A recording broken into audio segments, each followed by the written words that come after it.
alloy frame, single or double action blank firing revolvers usually fire Flaubert acorn crimp blank ammunition, and like most blank firing replica guns, cheap starter pistols, and dog training guns, and also theatrical props, they do not normally require a license to purchase, and all of them are readily convertible to 22 caliber CB and BB cap gallery pistols. And the Italian 8-shot Bruni or BBM Olympic 6 is one of these. Links below in the description to these video frames you're going to look at that I've combined together. Can this be converted to a 22 short or 22 long rifle, or even 22 caliber blanks that are used for driving nails into concrete? Now that last request I am not including on the screen, but think about this for a minute. Okay? An 8-shot 22 long rifle cylinder, can't you just drill them out to do it? The two components that are in the way of you being able to get away with trying this activity is the cylinder, which includes a steel plate inside of it. And the amount of work it takes to convert this over to firing real bullets is as bad or worse than what it would take to just simply buy a cylinder or just make one. You can use this as the template to make one, and I explained to people in a previous video that what you need to do or want to do is to start from there. Next, if you're using 22 short specifically, but also 22 CB and BB caps, which are extremely short, they're half-length shorts, you can also make it to where these 8 holes are literally 22 caliber rifle barrels. You can make it to where it contains rifling in the cylinder. And according to the law in many states, counties, and countries, it's not illegal. In the United States, you're obligated to also make sure that the barrel of the gun is also rifled as well, but it doesn't absolutely have to be.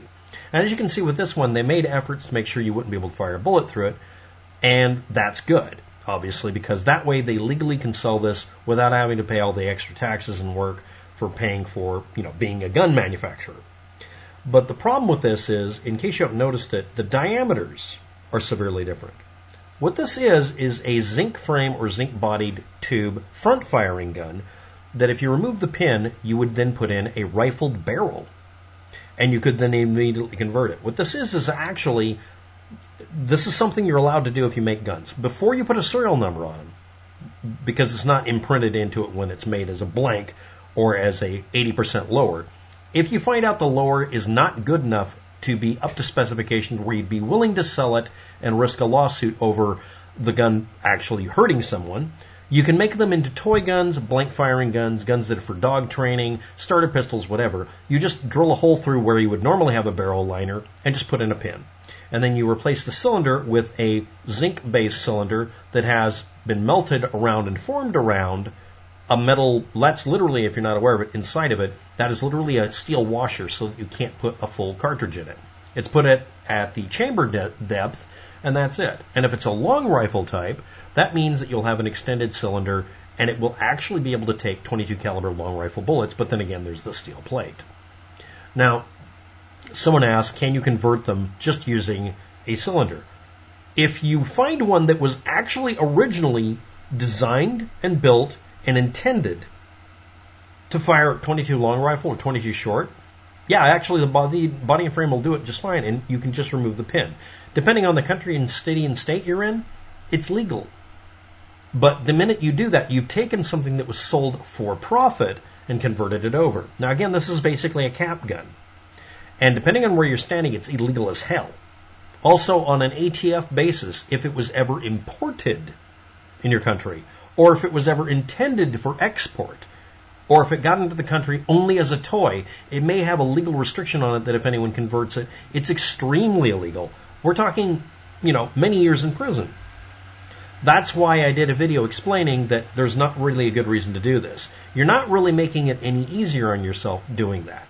You can take the entire gun apart, take out all the parts that work in this one, and make a brand new frame in the United States, which is the part that has, oddly enough, in this case, integrated this barrel-ish thing you would put in a barrel liner, and just remake every bit of it. You can use the internal parts that are actually the hard parts to do, and use that as a cheat. I didn't explain it fully in the video, but I was explaining why this one is a particularly readily convertible one just because people would just put in an 8-shot cylinder conversion kit, which was available because it was for a completely different gun, but it would work, kind of.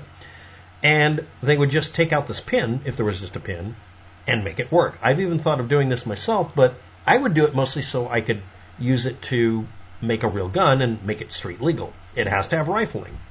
Some of these were made for gallery guns, where they would pop out the pin or unscrew this barrel piece, which was actually a bolt in most cases, put a real barrel in it, or this kind, where it's hollow, and have this thing have the rifling in it, so it'd be street legal in the United States, and fire CB and BB cap cartridges. They're really, really short. They look like the blank cartridges, except they fire a BB gun pellet, or maybe a slightly bullet-shaped one. And again, this kind of conversion isn't necessarily legal or illegal. You have to find out what it is in your area. And oddly enough, on a national level in the United States, it's not explicitly against the law, but it's implicitly against the law depending on where you get your source material. If I buy one of these, which is one I'm going to be doing someday, and make a copy of it, not a perfect copy, please don't do that, and make my own gun, all I'm doing is basically just using the pattern or parts out of it to make the complicated thing like making it to where when I pull the trigger it turns the cylinder. Maybe I don't want to do that work. And those parts in these happen to be decent quality. Now, why would someone want to do a conversion like this? The primary reason you hear lawyers and judges come up with is because a person isn't legally permitted to have a gun. That's kind of creating a situation so you can make that claim. It's not normally what's going on. The major reason people do conversions like this is because it's cheaper. One of the most popular ones is to get a cap and ball pistol, which is perfectly street legal. It'll be like a 38 or 45 or whatever, and it fires cap and ball. It's a muzzleloader type gun. But you can legally put in a cylinder for firing anything you want to. And one of the funny ones you can put in, which is a good design actually, is one that fires 22 Magnum or 22 short or 22 long rifle, and it just fires it down through the barrel. You can also get it converted by putting in a barrel liner or a barrel sleeve so that it will really fire the 22 calibers properly. And yes, if it's 22 Magnum or 22 short, 22 long rifle, they use either identical or almost identical bullet diameters. That's actually a real thing. The main thing is the cylinder, the chamber, has to be made to work. So I didn't mention it in the video clearly enough, so I have to mention it in this video. Don't do this conversion at all. Unless, and this is important, if you get one of these and it has steel throughout it, what that is it's really just a legit 22 caliber revolver that didn't pass specifications. If you load 22 shorts in it or 22 CB and BB caps and use it for firing at like maximum range of 20 feet for shooting targets, it's probably perfectly safe. But the reason it was converted to a toy gun or blank firing gun is it didn't quite pass inspection and they didn't want to trust it with firing a bullet. Now that means that it could have a defect like between here and here, which means it'll just crack but it'll still work, or it might be between the barrel and the chamber, which means it will absolutely be a big problem. But again, in these cases, most of them, if you're not aware of it, most of them that you can get away with safely have this sort of situation. They don't have it completely closed off. But again, if it's an all-steel design, converting it isn't unsafe. But again, legally speaking, it's restricted based on, there was a restriction because it was imported, for instance. The ATF will never let you convert it. Or it's restricted because you're in a certain county or city because too many people did this and there was a bunch of accidents. Or you're in a country like Britain where they made it illegal to do this because they caught people doing this and then reselling them. Adapting them wasn't a problem. It was reselling them because at that point you're a gun remanufacturer and you have to actually register with the state because they want to hold you responsible if you make a bad gun. And also because those assholes were selling it to criminals. You get the idea. So while it's technically possible to do this and may even be safe-ish, the reason that I did the video I did is if you're going to make something like this and put all this work into it, you're doing almost the same amount of work you would do to just make one from scratch. So I hope this is clarifying things. So again, can this be converted? Yes. Can't you just drill them out? Technically, no, you can't just drill them out. You have to do a lot of changes, but some of them are easier than others. Is it safe? In ones that are all steel and originally were really designed to be a standard revolver firing real bullets, they're probably safe, but again, it was a reject. Should you do this? Absolutely not. In my conclusion, my opinion, this is never a good idea and it is unsafe. However, It is doable, and it has been done. And people had videos on YouTube, and some of them still do, where they've done the conversion and they made it safe. But they never fired anything but literally a 22 short, and they even limited them to that by buying a 22 short cylinder, not a long rifle. And in some cases, they limited them even more by making one that would only fire 22 CB and BB. Basically, using a shotgun primer, firing a pellet is about as strong as you're getting here. That's the one I want to do, by the way. And the chambering is almost identical. In fact, that's what I'm going to do with the one I buy for $30. Next, I want to point out the person who asked this question linked to somebody selling one for a suspiciously high dollar amount.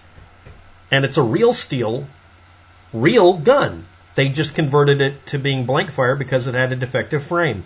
Or, and this is a very important thing, sometimes they make them into blank firing guns because nobody wants to buy the full deal.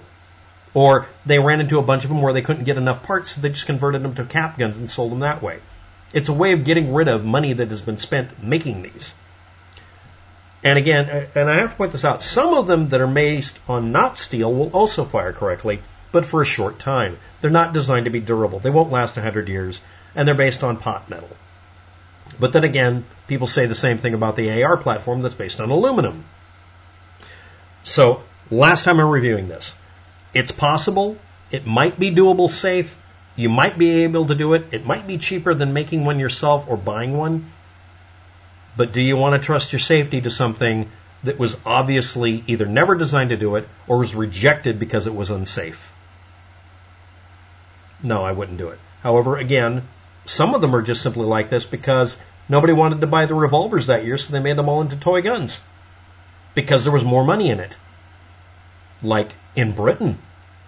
Yes, a lot of these cap guns in Britain were actually real guns. They weren't able to sell the real guns. They already imported them. So in Britain, some of these toy guns were actually real steel guns. They just made them into gap guns because they weren't able to get them out of the country any other way, and it was the only way they could sell them. Thanks for watching. Have a good day. Good luck with that.